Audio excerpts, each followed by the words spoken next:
יוטיוב.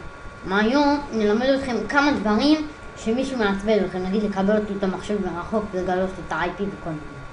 בקיצור, תראו, פה רושמים ככה, CMD. ככה. הנה, זה. מה שעושים, רושמים לגלות את ה-IP נגיד של דוד שלי.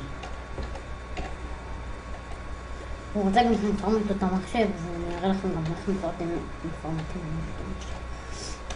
עושים רווח ורושמים את ה-EQ של המחשב של מישהו. אני אקח את של דוד שאני זוכר בעל פה כבר, משהו עם 9 מספר, וה-IQ זה 9 מספר.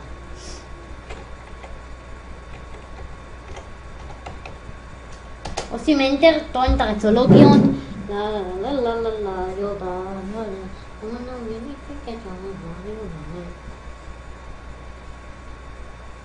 עכשיו, הוא טוען את הרצולוגיות, עכשיו בטח נצבע לו גם למחשב. הוא יודע כבר. הנה ה-IP, מה שנעשה. נרשום סטאיוס דון, מקף כזה ו-I. נעתיק את זה, נדביק, Enter. תבעדו שיח של כיבוי מרחוק וכל מיני. פה נרשום את ה-IP של דוד שלי. 9.81.12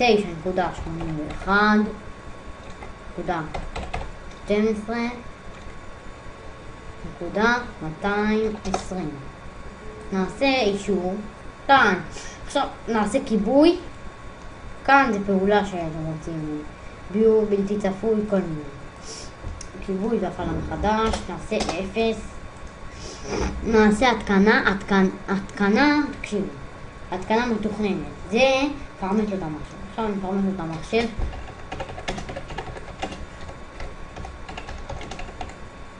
לפני פרמוט המחשב וכיבוי, אז אני רושם לו שזה ממני אני, כאילו, אני דוד שלו. אז עכשיו זה פרמט לו. עכשיו צריך לחכות. שזה עושה לכם לא מגיב, הנה זה עובד.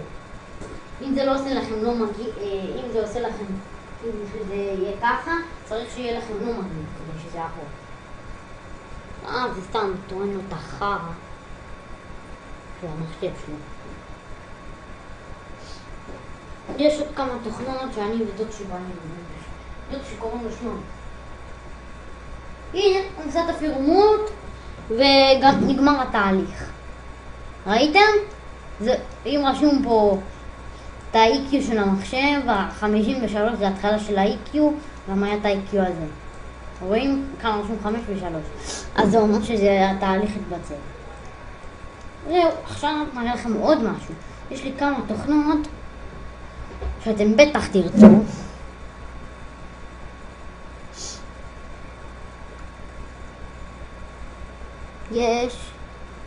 אני אראה לכם. זה עובד בטוח. זה נכנס למישהו למחשב מרחוק. פה אתם רואים שמשתמש של המחשב, פה את ה-IP. זהו. יש. נראה לכם עוד משהו. תכירו את דוד שלי, קוראים לו שלומי. זה מגלה ה-IP של מחשב. אפשר גם דרך פינג. מפה שהראיתי לכם. ואני מעדיף להשתמש בתוכנה למעלה. זה מתחבר למחשבים וכל מיני, מקבל להם, עושה כל מיני. שליטה מלאה על הקורבן, מחשב הקורבן. ראיתם? זה שולט על המחשב. ויש עוד משהו. זה, פה רושמים רק את ה-IP של המחשב, גם עובד. פה אתם עושים להתחבר וזה מתחבר אליו תוך 5 דקות. אז יאללה, ביי יוטיוב, ניתן לכם את ההורדה של כולם, אל תדאגו. יאללה, ביי.